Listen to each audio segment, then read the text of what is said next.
Lalu baja berkekuatan tinggi sudah muncul selama bertahun-tahun, namun belum ada terlalu sukses di pasar konstruksi karena kemampuan las yang buruk dan juga ketangguhan yang rendah. Industri baja telah melakukan banyak upaya dalam pengembangan baja kinerja tinggi baru dengan karakteristik yang ada kaitannya dengan baja konvensional. Sebagai berikut, kekuatan dan ketangguhan yang lebih tinggi, peningkatan kemampuan las dan penurunan sensitivitas terhadap hidrogen yang diinduksi retak, ketahanan korosi yang sama atau ditingkatkan, ketahanan lele dan ketangguhan patah menjadi perhatian khusus untuk jembatan dan lebih khusus lagi seperti dek jembatan. Baja berkinerja tinggi ini menunjukkan ketangguhan patah yang jauh lebih baik daripada baja konvensional, sedangkan ketahanan leleh lebih tinggi. Ketahanan korosi tampaknya serupa atau sedikit lebih baik daripada baja konvensional, meskipun uji korosi untuk jangka panjang tidak tersedia. Baja berperforma tinggi dapat digunakan untuk meningkatkan masa pakai struktur, terutama di pembebanan dinamis diterapkan, seperti di dek jembatan serta konstruksi yang lebih ramping di mana memungkinkan biaya lebih tinggi dari baja ini dengan mudah dikompensasikan dan jumlah bahan yang digunakan lebih sedikit. Polimer yang diperkuat serat, yaitu terdiri dari serat dan polimer matriks. Serat memberikan kekuatan utama matriks, menahan penguatan dalam orientasi yang tepat untuk sifat yang optimal. Komposit FRP menawarkan sifat-sifat berikut jika dibandingkan dengan bahan yang lain digunakan untuk aplikasi struktural. Keuntungannya yaitu ketahanan yang baik terhadap kondisi pelabukan alami, rendah atau tanpa perawatan, ringan, kekuatan tinggi untuk rasio berat, fleksibilitas dalam desain, tahanan listrik tinggi tetapi dapat disesuaikan, mudah untuk alat, dan juga warna dan hasil akhir dicetak. Kerugiannya adalah tahan api rendah, kekakuan yang lebih rendah, biaya produksi awal yang lebih tinggi. Aspek daya tahan komposit FRP. Terlepas dari bahan penyusunnya, sifat RFP terutama daya tahan bergantung pada proses pembuatan dan kontrol kualitas. Proses manufaktur ini sangat bervariasi dan menentukan daya tahan.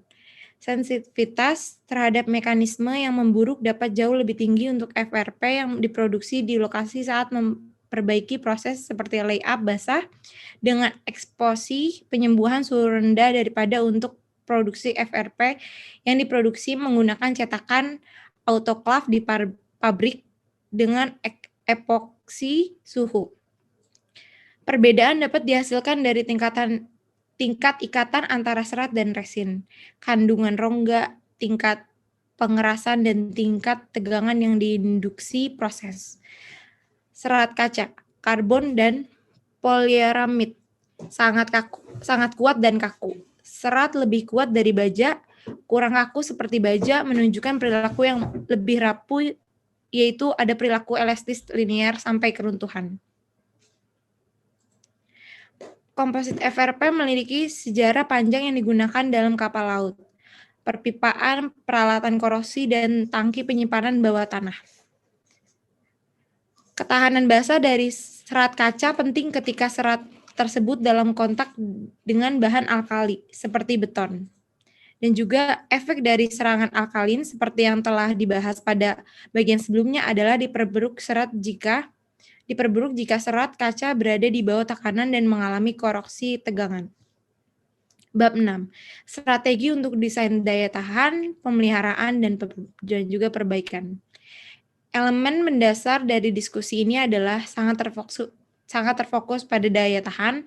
Untuk panduan ini, daya tahan didefinisikan sebagai kemampuan suatu bahan, produk, dan juga bangunan untuk mempertahankan fungsi yang dimaksudkan untuk harapan hidup yang diinginkan dengan tingkat yang diinginkan, pemeliharaan dalam kondisi penggunaan yang dimaksudkan. Jelas satu definisi ini dapat mengambil arti yang berbeda untuk kelompok yang berbeda. Misalnya, pembangunan, pemilik rumah, dan juga produsen. Menyiratkan bahwa komunikasi dan pendidikan adalah aspek kunci yang memengaruhi daya tahan. Pemeliharaan adalah semua aktivitas yang dilakukan untuk mempertahankan kondisi semua item atau peralatan atau mengembalikannya ke dalam kondisi tertentu. Dillon 2006. Cara di mana bahan dan bangunan menurun seiring waktu tergantung pada susunan fisiknya, cara pemasangannya, dan kondisi lingkungan. Ini untuk alasan bahwa kondisi lingkungan seperti kelembapan suhu. Setiap faktor yang tercantum di bawah ini yang dapat dikelola tetapi tidak dikendalikan secara eksternal antara lain kelembaban, sinar matahari, suhu, bahan kimia, serangga, jamur, bahaya alam, dan juga kausan. Pada hakikatnya, rumah adalah bagian dari siklus lingkungan dan tunduk pada kekuatan alam yang sama diciptakan dan kemudian mengikis pegunungan menyebabkan bahan organik terurai dan mengubah muka bumi. Pemeliharaan. Ruang lingkup manajemen pemeliharaan mencakup setiap tahap dalam siklus hidup setiap sistem teknis, seperti pabrik, mesin, peralatan, dan fasilitas. Spesifikasi, akuisisi, perencanaan, operasi, evaluasi kerja, perbaikan, dan pembangunan. Dalam konteks yang lebih luas, fungsi pemeliharaan juga dikenal sebagai manajemen aset fisik.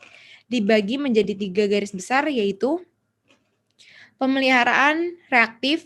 Prinsip pemeliharaan ini adalah aktivitas pemeliharaan, baik penggantian atau perbaikan, hanya dilakukan jika mesin atau peralatan tersebut rusak.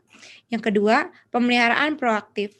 Pemeliharaan proaktif adalah strategi pemeliharaan di mana kerusakan atau breakdown dapat dihindari dengan melakukan aktivitas-aktivitas yang mengawasi kondisi mesin dan perbaikan-perbaikan minor untuk mempertahankan kondisi mesin dalam keadaan optimal. Yang ketiga, pemeliharaan agresif. Ini adalah mengupayakan segala cara untuk menghindari kerusakan mesin atau peralatan. Kegagalan mesin, waktu setup dan adjustment, gangguan kemacetan, dan indel, serta kerusakan atau cacat produk. Dalam TPM dibentuk suatu grup kecil yang mengkoordinasikan divisi pemeliharaan dan divisi produksi untuk membantu pelaksanaan pemeliharaan.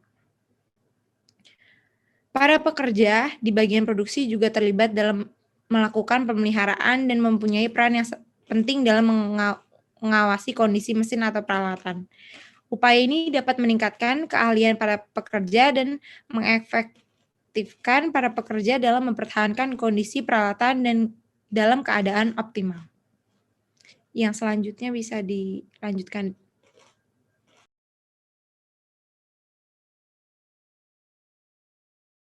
Bab 7, studi kasus.